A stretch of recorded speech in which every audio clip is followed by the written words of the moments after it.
May nag-comment nga na maraming Ilocos empanada naman daw ang lutuin ko dito sa Dream Kitchen ko. At dahil sakto nag-crave nga ako doon, kaya magluluto tayo ng maraming Ilocos empanada at ipamimigay din natin. Amazing! Kaya naman simulan na nga natin agad ang paggawa nga ng Ilocos empanada. Kaya dali-dali na ako naglagay dito sa aking batya ng napakaraming rice flour. Kasi ito nga yung kailangan natin para makagawa ng empanada doon. At kailangan nga rin natin lagyan ng pampalasa nga itong rice flour nga natin. Kaya naglagay ako dito ng paminta, ng asin, tas ng iba pa mga seasoning na magpapasarap dito sa ating dough. Nilagyan ko na nga rin siya ng onting tubig, tapos inunti-unti ko na nga rin ilagay nga itong aswete powder. Inumpisahan ko na nga rin maglagay nga ng paunti-unti nga dito ng oil at talagang tinatansya-tansya ko nga lang siya para talagang hindi sumobra at para gumanda nga yung gagawin nating dough. Nahirapan nga ako sa batya kung magmasa nga nitong pinaka-dough natin, kaya nilipat ko nga siya dito para mamasa nga natin siya ng maayos. At habang minamasa ko nga siya, ay talagang chinecheck ko na nga rin at tinatry ko na nga rin itong dough nga natin kung okay na at kung pwede na natin gawin siyang Ilocos empanada. At nung sa tingin ko nga okay na nga itong dough nga natin, kaya i-ready ko naman nga itong mga gagamitin nga natin pampalaman dito sa ating Ilocos empanada. Katulad nga nitong longganisa, toge, pati itong ang papaya. Meron nga rin po tayong itlog na isasama, tapos nga yung cheese. At pagkatapos ko nga pong mabalatan nga itong papaya nga nating hilaw, ay agad-agad ko na nga rin itong niyadyad. At nung natapos na nga rin ako dito, ay dali-dali ko naman ipiprepare nga itong ating longganisa. Pinagtatanggal ko nga po sa balot yung mga longganisa nga po natin at nilagay ko dito sa kawali para maprito ko nga po sila. Pagkatapos naman nga po nito, ay dali-dali ko naman nga i-ready nga itong magiging sausawan nga ng Ilocos empanada nga natin. Kaya dali-dali ko na nga rin binuhos nga itong napakarami natin suka dito sa batya. Naglagay na nga rin ako dito sa suka nga natin ng white onion, tas nilagyan ko na nga rin dito ng sugar, ng asin, tapos sinundan ko na nga rin ng paminta. At dahil okay na nga lahat nga ng kailangan nga natin, katulad nga nitong mga sahog, kaya umpisa na nga natin gumawa ng Ilocos empanada. Pero bago nga yun, kailangan ko muna magpainit ka ng mantika dito sa aking giant kawa para mamaya kapag sinimulan ko na nga gumawa ng Ilocos empanada, ay talagang tuloy-tuloy na. At talagang sobrang confident at excited pa nga ako dito sa gagawin ko kasi akala ko talaga sobrang dali lang gumawa ng Ilocos empanada, pero dito talaga ako sobrang na-challenge ng sobra. Agad-agad ko ang binilog nga itong dough, tas nilagay ko siya dito sa plastic na pinahidan nga nating mantika, tapos pinrest ko nga siya. At kung akalain nyo nga po dito, parang sanay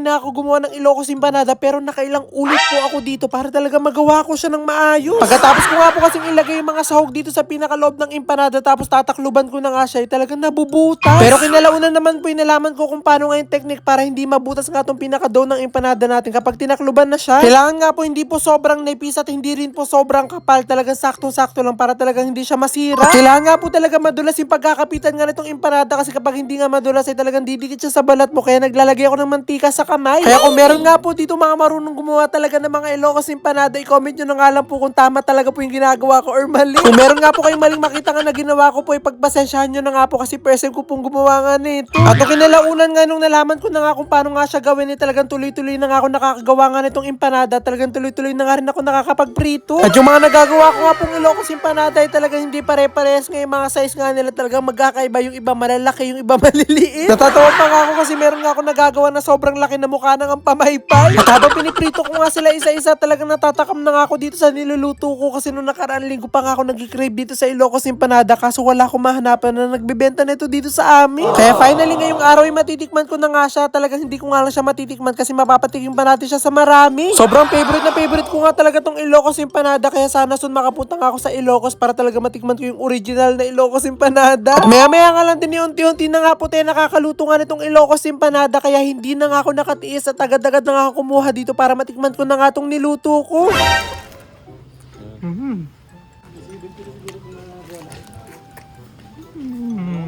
At ang masasabi ko nga lang talaga ay craving satisfied, kasi sobra ko nga siyang nagustuhan kasi masarap nga siya. At habang minumukbang ko nga tong empanada nga na to, ay talagang tuloy-tuloy nga lang kami sa paggawa at pagprito nga nitong empanada para marami nga kaming mabigyan. At meron nga po kami ditong nagagawang empanada na hindi po maayos yung pagkakaluto, kaya hindi nga po namin sinasama yung dito nga sa ibabalot namin para ipamigay. At dahil naluto na nga natin lahat ng empanada at nabalot ko na nga, kaya dali-dali na nga ako pumunta dito sa lugar kung saan nga natin ipapatikim nga yung mga Ilocos empanada na ginawa ko. Kaya kung meron po kayong naiisip na gusto nyong ipaluto dito sa aking Dream Kitchen, i-comment nyo nga lang po dyan sa comment section at lulutuin natin yan. Amazing!